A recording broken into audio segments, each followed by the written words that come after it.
I'm Mike. And I'm Adam. And this is Stuff and Waffle. Two friends talking about stuff, and often as not, waffling with frequent reference to Bond cars.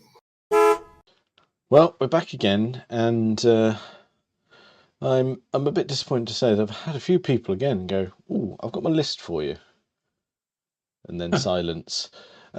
Still no more lists. No, yes, they haven't quite got the hang of this, have they? No. I think, and I don't.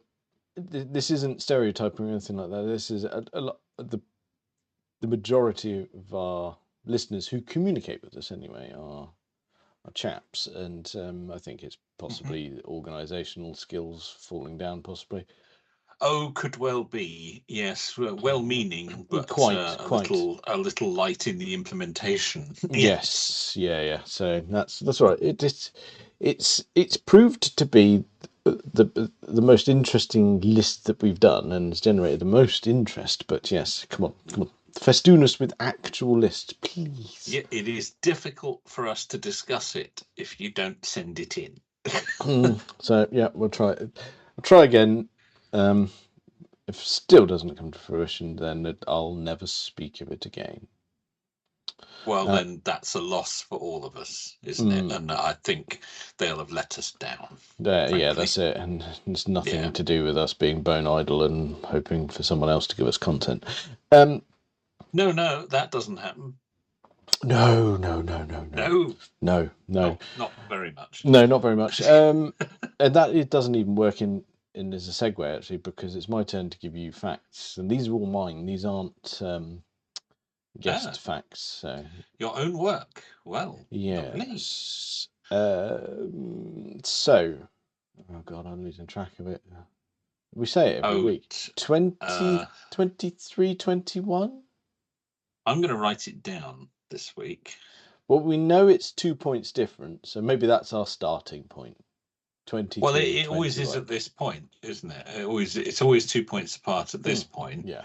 And then I'll get another point. Quite. And then we're only 1 point apart. Yep. And then we just bounce between the two. We've been doing that for months now. Yeah.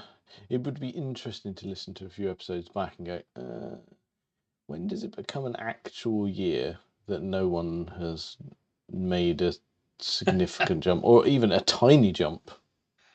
Yeah, we'd have to research that, because I haven't kept any notes on it. But it would be interesting to get the stats on that. Yes. People are going to think we're fibbing at this, right? Oh, well, yeah. Just engineering it for the internet and all that. But for the lols. Yes, quite. Don't do that again, please. Sorry. I apologise. Yeah, just genuine bitter sick in the back of my mouth. It felt wrong as it came out. Not like that. No.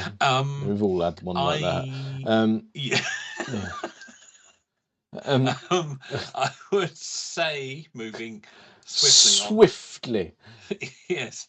I would say that I'm confident neither of us is fiddling it. It's we just happen to know a lot of rubbish. Yeah, or really good at guessing. Yeah. We've really got that down to a fine art. Right. Okay. So, are you ready to get a point this evening? I'm going to do my best, as always. Right. What we'll do is we'll do the usual. I'll read it out and paste it to you. That'll do us, won't it? Cool. We can do that. All right. Right. Let me prepare it in a copied state. Sorry about that. Statement number one.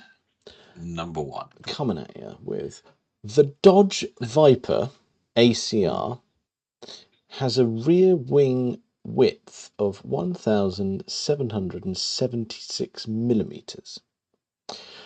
Now, this was not because of wind tunnel data or CFD, but a deliberate nod to the founding year of the United States. Oh, okay.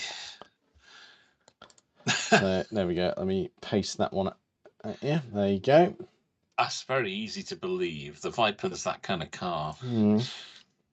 There it is. There it is. Digesting a will. A will.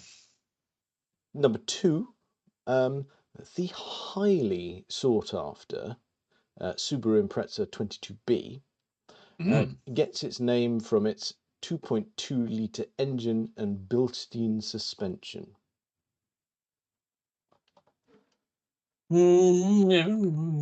Plausible. Okay. There it is. There it is. I've pasted that in. Short and sweet. Yeah. Yeah, that's a nice one, that. Yeah. And okay. Yeah. statement number 3, again, relatively short and sweet. The top of the air cleaner on the Corvette C4 was actually made of magnesium rather than plastic or steel like on most cars. Ooh. Okay. And there you go. Have that one too. There you go. No, nothing. No long-winded ones. Can't be doing with that. No. Nothing clever. No. Short and sweet, as you say. Yeah. All fairly straightforward. Okay. Let's unpack these bad boys then. Please do. Now.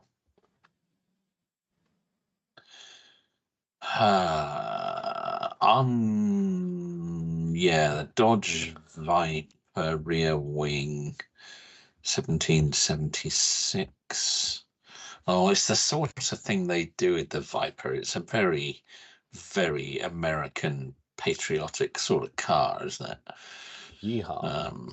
Yes, you see them with the stars and stripes paint jobs and things. I don't know that. I mean, they put such massive engines in them, it hardly would make much difference how big the spoiler was. I wouldn't have thought. I quite like that. It's plausible. That I find it plausible anyway that they would do that with a Dodge. Okay. Yeah, quite like that. I quite like that. That's as you say, very yeehaw. Oh yes, America. Quite. Yes, I find that one quite easy to believe. It's very silly, but I find it quite easy to believe. Yeah. Okay. Now the old Impreza 22B gets named for its 2.21. 2.2-litre engine and Bilstein suspension. Now, I don't know. Is that too simple for a manufacturer like Subaru? Don't know. Doesn't sit right, that. Is it? Why would they be for Bilstein? Another manufacturer's name in their model number? Don't know about that. Wow. Unpack at your leisure. It seems to seems a bit simple for Subaru. Well, they would. Maybe, I don't know. Yeah, I mean, the B in the Rover P5B stood for Buick, didn't it? The Rover V8 was based on a Buick engine that Rover bought the rights to, so it does happen. Does you wouldn't have thought Rover would put the name of an American manufacturer in their model number, but there it is. No, true. And well, I suppose on the Rover's case, that was the manufacturer of cars as well, rather than someone who makes suspension. Yeah, absolutely. So they did it. So it's not without precedent. Don't know that. Why? I don't think I know any of these. So that helps.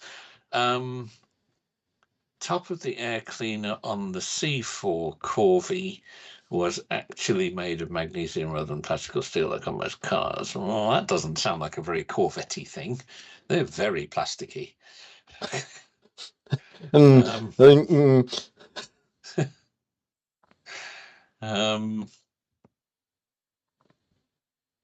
However, it's also a performance car, one that they're very proud of, and one that they do sell outside the United States, so, or at least used to, before the whole tariff situation got off the ground. Did they sell the C4 outside of the US? Oh, I don't know specifically. They, I don't know. Don't. Maybe. I can't be Googling at the moment, so I could, I can't check suppose. on that. You could check on that. That's got no bearing on the statement you have posed.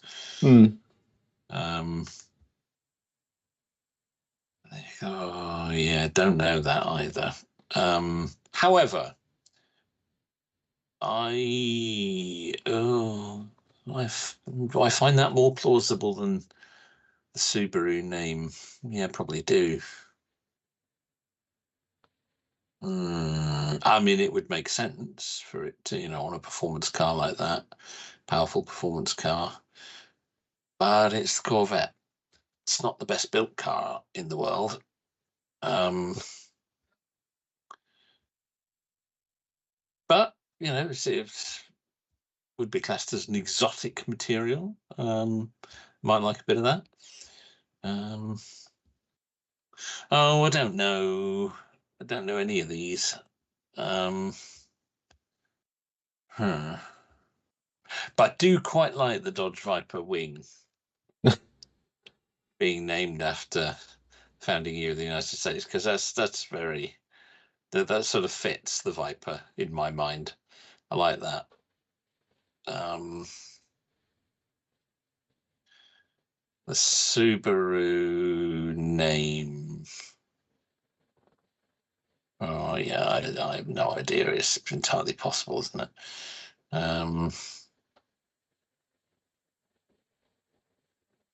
But I find it a bit. I just find it a bit basic for a car like the Impreza. I don't know if they do that. Don't know. Don't know. That's up to magnesium air. I don't know. I don't know any of these. Which is annoying. I can see that. Okay. Yeah. Mind you didn't know any of them last week. I You did just not. guessed and got it right. So yeah. Okay. I'm gonna make a decision in a minute. In a minute. Yeah, I'm building up to it. You can't rush these things. Well, I'm gonna have a beer while you build up to it. Oh, please do. Please do. Yeah, I like the Viper and 1776 and all of that. I think I yeah, that fits. I do like that one. I think I'm probably gonna say that one's true. The other two, see, I don't think Subaru would put Bilstein in their model number, and I don't think a Corvette would have something as smart as a magnesium air cleaner, because I think they're a bit plasticky and cheap. However, they both can't be false. So one of them must be true, because only one of these is false. So one of those two must be true. Oh, I don't know. Okay. What would I normally do? I'd go against my instinct at this point, wouldn't I? Evidence has suggested that previously, yes. That has worked on occasions. Mm-hmm. I've done the opposite of what I thought. But do I want to do that now? I am. Yeah, okay, I've decided. I am going to say I am going to say Dodge Viper is true. I really like that. That's very American. I'm going to say that's true. I'll be annoyed if that one isn't true. I'm going to say Subaru false because I don't. That's just too basic. And I'm going to say magnesium on the Corvette. True, but I don't like it because it seems a bit smart for a Corvette. Right. But that's what I'm going to go with that. You're absolutely happy with that? Well, you're not. No, not Okay. in any way. But it's... You've got a moment to revert here if you so wish. Last minute U-turn. People will think I'm a politician if I do that. Go Rachel Reeves on it. Oh yeah. It can't be that bad, surely. Oh no.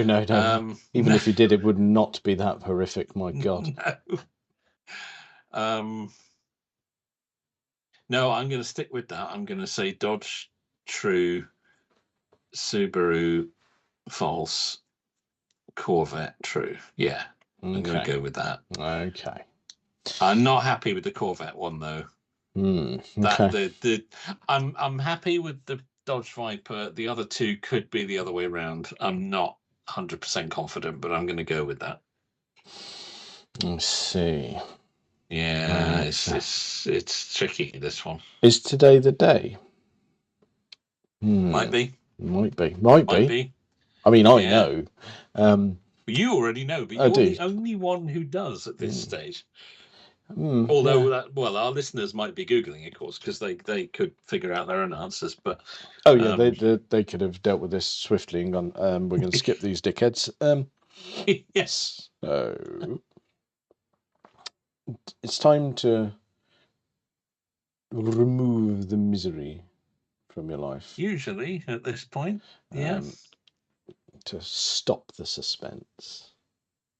To unveil the true facts. And my goodness me, there's only so many ways we can stall before we just go.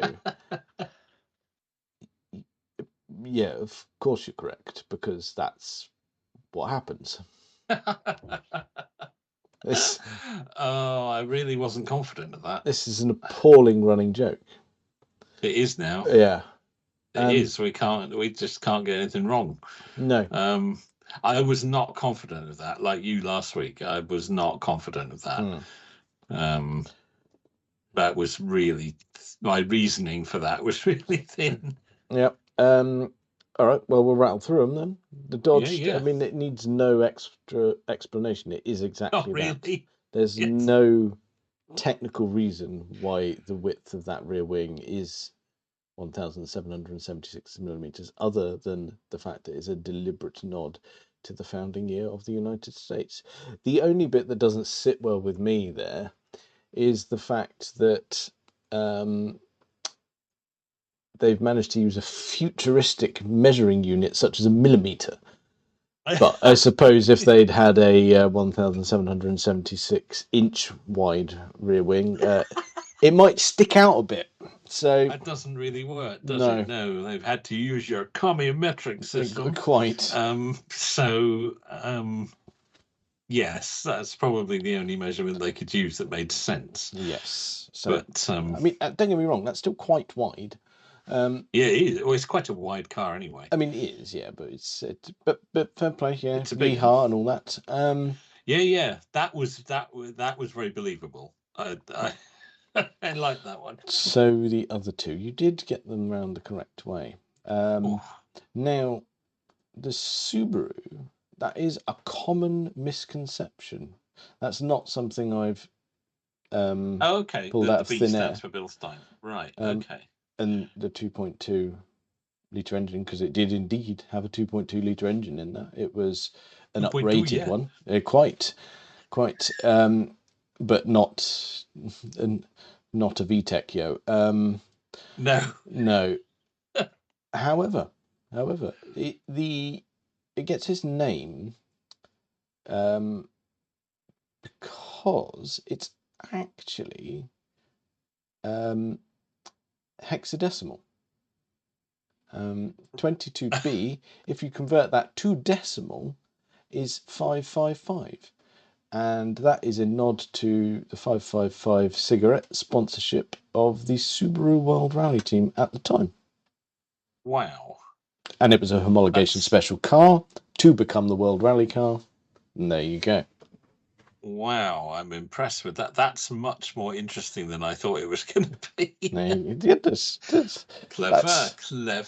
Yeah, that's up our street. That bit of hexadecimal with the day jobs and such like. Love a bit of that. Yeah, bit of data manipulation in the model number there. Very nice. Yeah. Excellent. Now, top of the air cleaner on the C4 was indeed made of magnesium. There was a high focus on the C4 to get some weight reduction into it, and that was part of it. They were, like I said, they were indeed magnesium. They were coated in a very specific rough grey paint, because, well, for instance, if you have bare magnesium, it's quite flammable and corrodes almost instantly when you go near anything resembling moisture or saltiness or anything like that. So yes. So your air cleaner could dissolve on a rainy day. Yeah, or combust on any other day. So yeah, that's probably not ideal, is it? Really? No. It's worth making sure your grey paint on there is very much intact, because otherwise you. So make quite a lot of alloy wheels out of magnesium. That's a worry, isn't it? It is, but they're not bare magnesium, so you're all right. Yeah, but what if you chip it? I think you're okay. What if you curb your magnesium? Is your wheel going to dissolve? That's a worry. Yeah, well, it's not going to. I mean, curbing any wheel is not good. It's a horrible event. Yeah, but we all do it from time to time. Well, it has happened. I once did a colossal number on the Volvo wheel. I was like, Oh, really? I did. It was my own fault.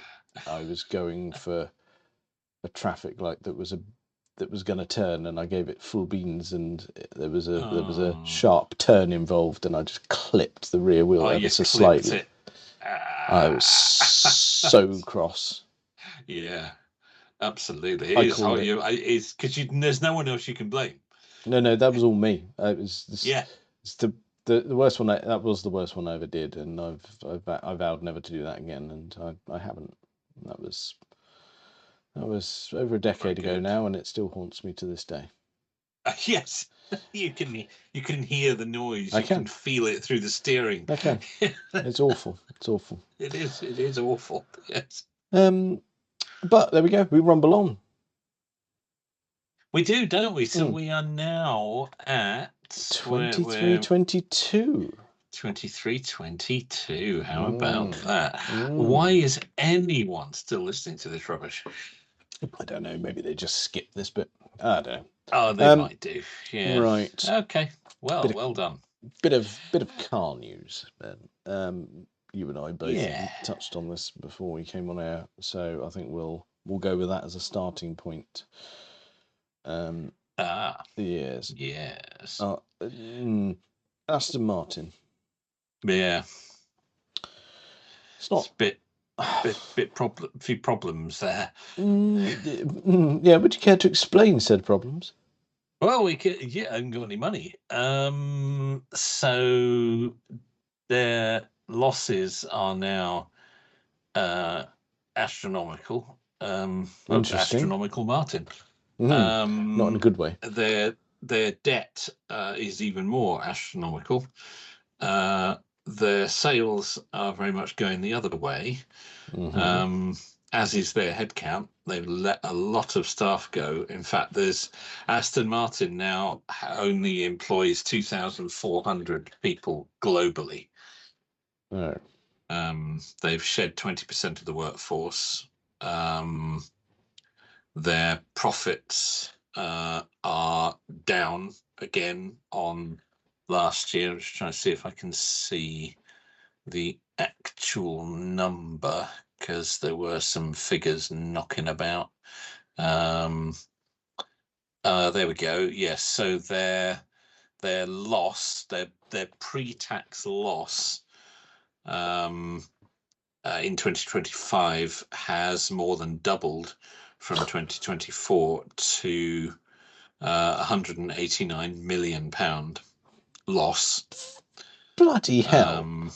Yeah, quite. And the debt that the company is carrying has increased by 19% in 2025 to, wait for it, £1.4 billion. Billion? Billion. Well, so, oh my god, how are they still functioning? Well, because Stroll keeps going out and getting more investment for them through the unfortunately named U-Tree Investment Group. Let's not go. Let's not go there. That's can of worms. Yeah, so just absolute genius thought that. I've got some sales figures as well. If you're interested, I'm gonna ask you to hold on to your sales figures there for just a second. Okay. Let's talk business. Business. Yeah. Yes. Now, say you had a pot of money.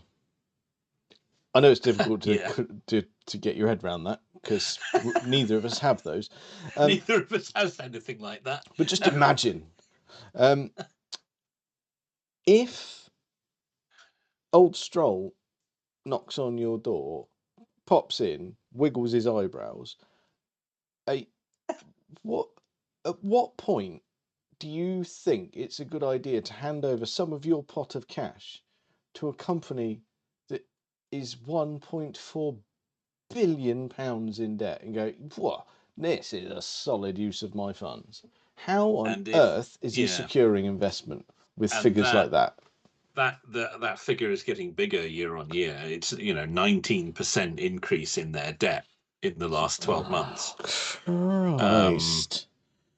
So how he's securing that investment, I do not know.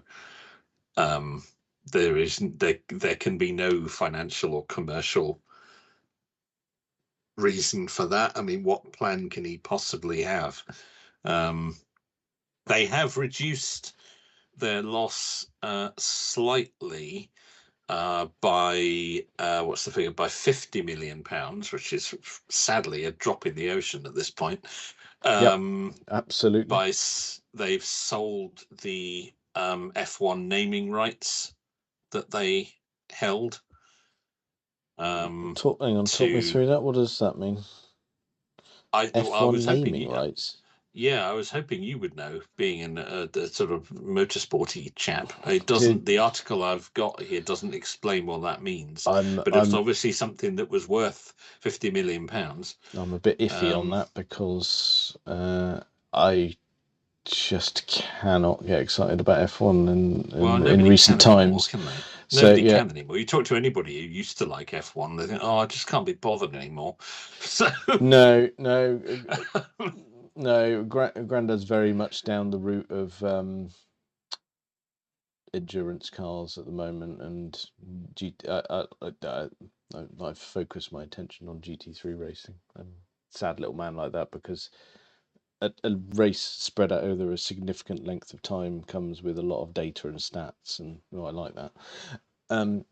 Yeah, that's fair. Yeah, I'm just trying to look up what that actually means.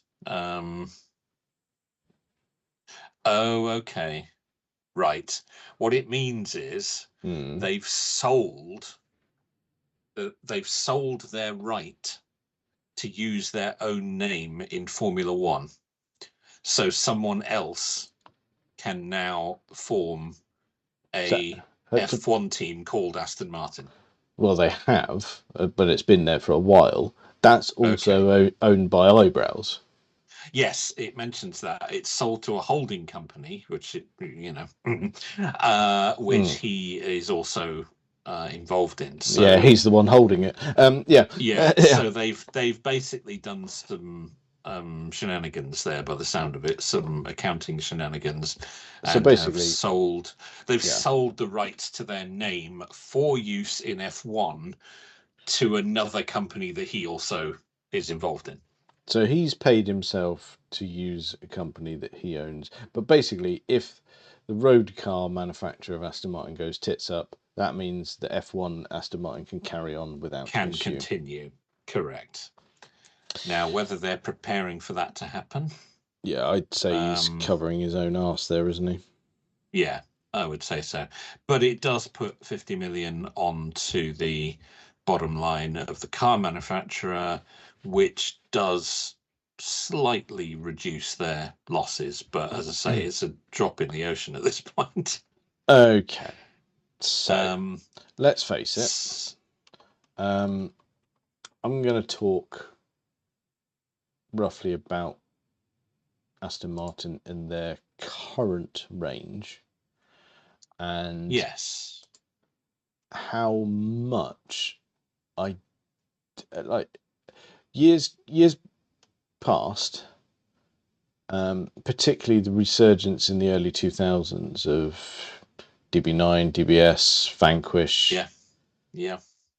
They were highly desirable cars. The reimagination of the V8 Vantage in, what was it, 2005, roughly, when that came out? Something like that. Yeah. That was perfect. Yeah. The it's range really nice now, stuff. Yeah. We still have Vantage. Doesn't look great. Got a Mercedes engine. DB12 doesn't look great. Got a Mercedes engine. You're going to see a theme here. Vanquish is probably the best looking of a bad bunch.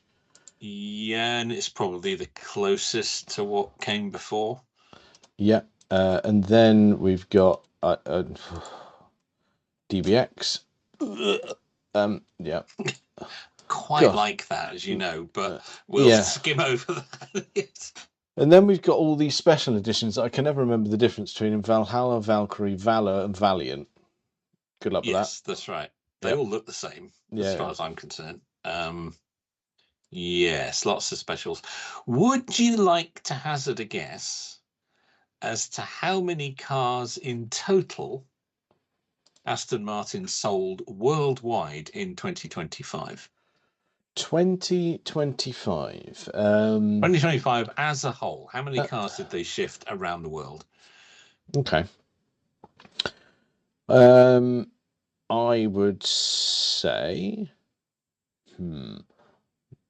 they'll have sold probably the majority of them being those fucking DBXs. I do have a breakdown. We can talk about that in a second, but yeah, this is to include everything.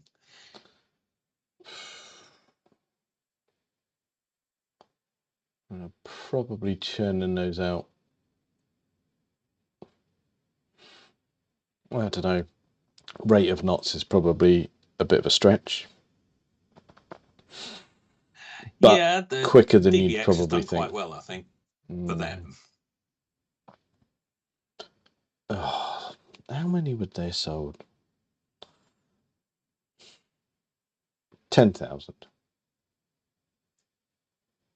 It's a good guess. It's a lot less than that. Yeah, I thought I might have overshot there. You've gone high. You've gone very high. Yeah, 2025 global sales, 5,448 cars. Right. 3,549 of those are Sport GT. Oh, so that's a mixture of Vantage, DB12, Vanquish, all of that, all rolled into one to disguise the fact that the car that sells the best is a DBX. Yeah, 1,717 DBXs. What is wrong with people? They get a few quid in their pocket and go, oh, I'll have one of those. For fuck's sake.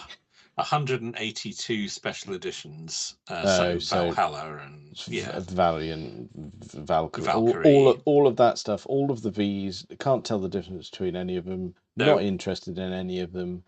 No. You see But where as you their say, problem comes from. The figures show that the SUV, like it is for most of these manufacturers, is by far the best selling. But we're still less than 2,000 shifted globally in a whole year. Okay. They just. So I know that we've said previously that Aston Martin has always had rocky patches, but I don't see this one being retrievable at this point. Well, it's got so bad now. Billions. I don't understand how it's in the billions. I don't understand how it got that far and hasn't folded sooner. Yeah. No, who is funding it? Because in order to get debt, somebody has to lend you the money. And on what basis are they lending that money? Because there's no evidence that they will ever get a penny of it back at this point. Yeah. Is it Stroll and this U-Tree mob just moving money around between companies? Who knows? I don't know.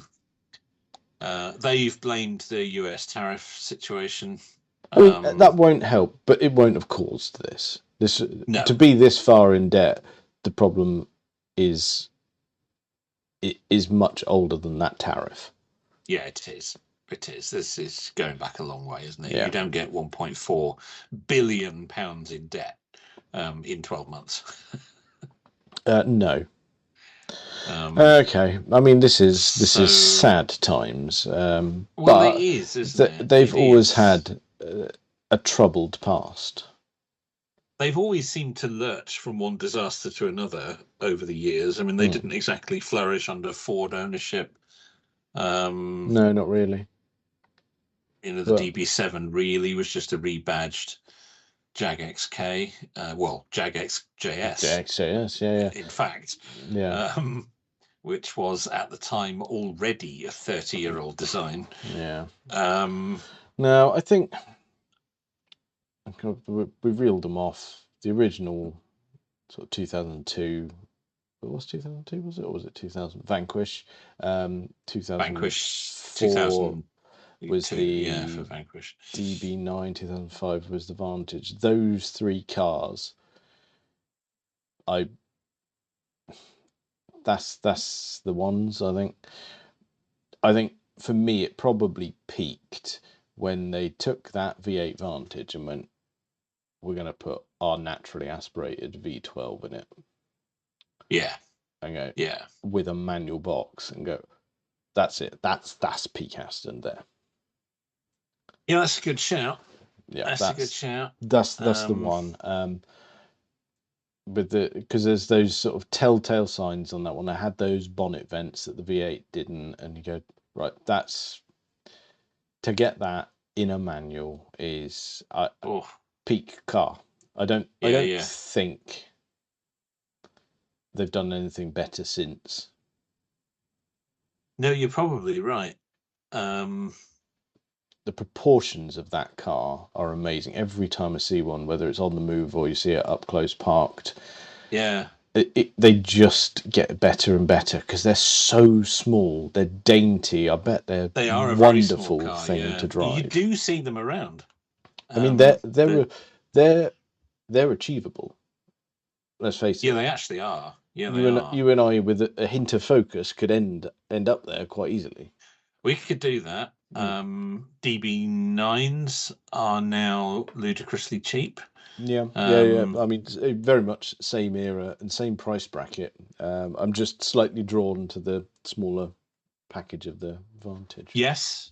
Do have a bit of a soft spot for DB7, but you probably are buying a bag of trouble. Yes. Yes, as gorgeous as they are to look at, and they are. Oh, yeah. Some of Mr. Callum's finest work there. Underneath, not a great recipe. No, but DB9s DB9s now are down to about 10 grand. Get a decent one. That's madness. Yeah. DB7's similar. But as you say, with a bit of focus and, some desire there, a Vantage would be obtainable. They have incidentally said there will be no pure EV now. They're not even going to think about it until the 2030s. Well, they've got to make it that far. And that they are going to concentrate on some hybrid stuff. Which I think they've got to get there as well. I mean, they're talking about developing new models. I mean, with what? It's quite an expensive thing to do. They shelved the electric. I forget what it was called now. Basically, the electric, the Rapide E. That was it. They shelved that, which was a shame because that had the makings to be a cracking car.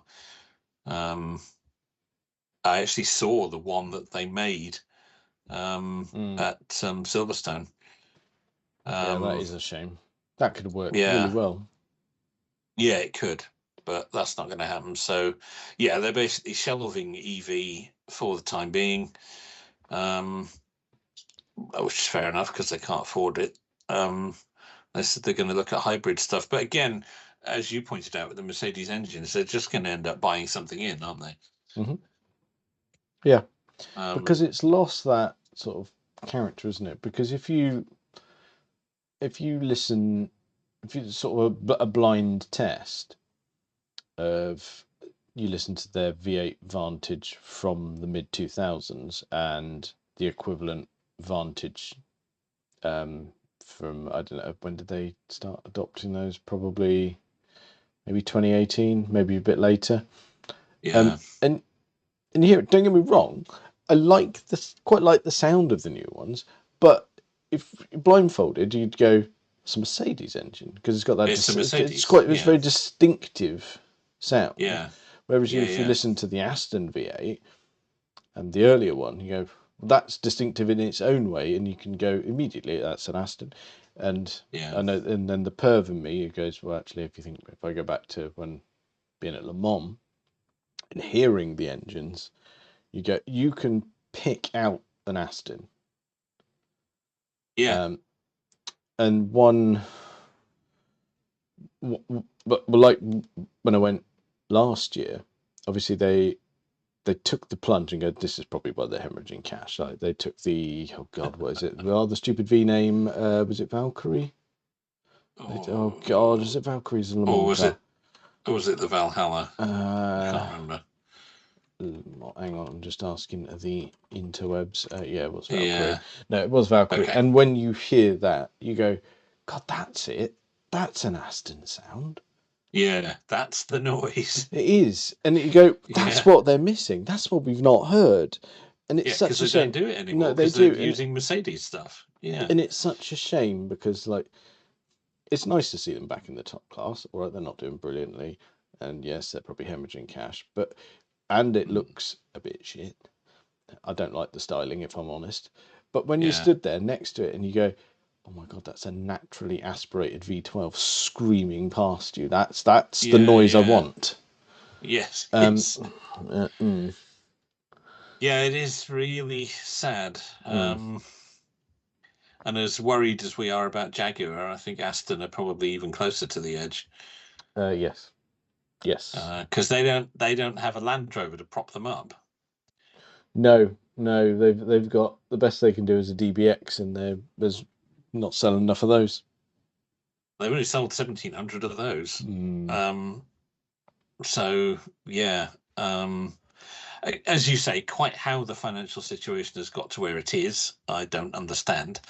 I can only assume Mr. Stroll is either very good at convincing people that this can still be turned around. I refer you back to my eyebrow wiggling. Yeah, indeed. Yeah. Or the U-Tree mob of. Oh no! Don't, not again! No. From somewhere. Using the phrase U-Tree mob is problematic. is, but that nevertheless, that is what the investment company behind it is called. No. Um, Hang on. Let me just clarify that point. It's called Utree Investments, not the Utree Mob. all right, I might have paraphrased. Because the investment company is a perfectly legitimate business entity. And the Utree Mob Yeah. are a problematic bunch of chaps affiliated with the BBC at a certain era. You've covered that very nicely, thank you. Yes, that's headed off the lawsuit. Yeah, well done. Yeah, that's. Yeah. I did that quite well, didn't I? You did that very well. I could have gone full gutter for that one, but I didn't. I held you've off. handled that beautifully. Yes, you're quite right. The unfortunately named investment company has nothing to do with any fiddling that might have gone on at the BBC. However, yes, it is a bit. It's not good. And No. I think we are. Are we looking at the end of days for Aston Martin? I think it's entirely possible. It's they're on the ropes, shall we say? Yeah, they need to pull something out of the hat. Yeah, because we've been saying, oh, we'll bring you all the Jaguar news, and as we have, it gets a hint more positive each time we talk about it. Whereas this one, this is fucking nosediving. It really is, and I fear a hybrid DBX is not going to get it done. No, I don't think that's going to do much. I don't think a big lardy SUV needs any more weight or price tag. So no. Quite a rare car, as it turns out. But rarity does. Yeah, I was very, very disappointed to read that, because it's another old British mark, and of course there's been no Bond films for them to hang off the back of. No, although let's face it, we come back to No Time to Die. Other than the Living Daylights Vantage, the rest of the Aston offering, I couldn't give a toss about in that film. No, that's fair. However, to turn things in a little more positive direction, please do. I don't have this story in front of me, but I do remember it, and I'm just going to try and see if I can find it. But it's about an Aston very much from another era, and a particular favourite of ours, and the 1970 Aston Martin DBS from On Her Majesty's Secret Service. The actual car, a screen-used DBS. Yes. Or I believe there may only have been one used in. I think there was only one used in the production of the film, because it wasn't actually in that many scenes. No, it wasn't heavily used. No. So the actual DBS was located in Australia over the last 12 months. Bonza! Ironically, given that George Lazenby is Australian, although it was nothing to do with him. Okay. The car has been brought back to the UK and has been the subject of a bare metal restoration. Lovely. It apparently, thanks to the DVLA, has been reunited with its original number plate, GKX8G, which was its real plate and was the plate that it wore in the movie. Lovely. It's currently on display in London, and I believe will be coming up for auction. As I say, I was trying to find the story that I did see, but I can't now. But I mean, to be fair, you've been fairly thorough on the facts there. Yeah, I remembered it quite well because it stuck out in my memory. It's back and looking fabulous. Oh, lovely. Yeah, back in the UK, the screen used car. It doesn't have a bullet hole in the windscreen. Oh, that would be a bit tasteless, wouldn't it? Yeah, it would. Oh, here it is. I think I might have found it. Oh. Yes, 1968 Aston Martin DBS Vantage, chassis number 5234/R, which, as we learned when we did our DB5 history episode, that means right-hand drive. Ah, yes, well remembered. Yeah, indeed. So yes, it's undergone a 2-year restoration. It's the original car from On Her Majesty's Secret Service, driven by George Lazenby and Diana Rigg. 2 cars were used during the production. This particular car was the principal car, featured in all main scenes, was driven by George Lazenby and Diana Rigg, and was the car with the bullet hole in the windscreen. There you go. So it is the one. A bit of movie history right there for you. Bit of movie history right there. It went to Australia in 1974, where it remained with the same owner for 45 years until it was returned to the UK in late 2023. It was reissued by the DVLA with its original number plate GKX8G. And is now at the Aston Martin Heritage Trust. Like the DB5, it was only loaned to Eon Productions for the movie. And then again, sadly, like the DB5, was flogged off afterwards. Yes, well, again, financial decisions and business decisions made by Aston Martin are best left unfiddled with. Allow me to furnish you with a photograph. Perfect. If our dear listeners wish to just Google that, they will find the photograph is actually posted on Facebook. But it is. Look at that! Look at that! It's gleaming, isn't it? Yeah. This never happened to the other fella. Oh, there lovely. you go. There you go. Lovely. Oh, very good. That's a much better ending. Well done, you. We were going to end in doom and gloom. It's a positive Aston Martin story there. Yes, that's an Aston Martin go with that. We want as well. So there you go. It is. That's a real favourite of both of ours from a fantastic movie. Oh yes. And back in the UK. Look at that. Okay. No, nice. Hopefully it's one of those ones that'll, even if it gets auctioned, but hopefully it's one that we'll get to see. It'll do the rounds, possibly. I'd love to see that one. We have, of course, seen a screen used DBS. We have of that era, but not that one. Not that one. No.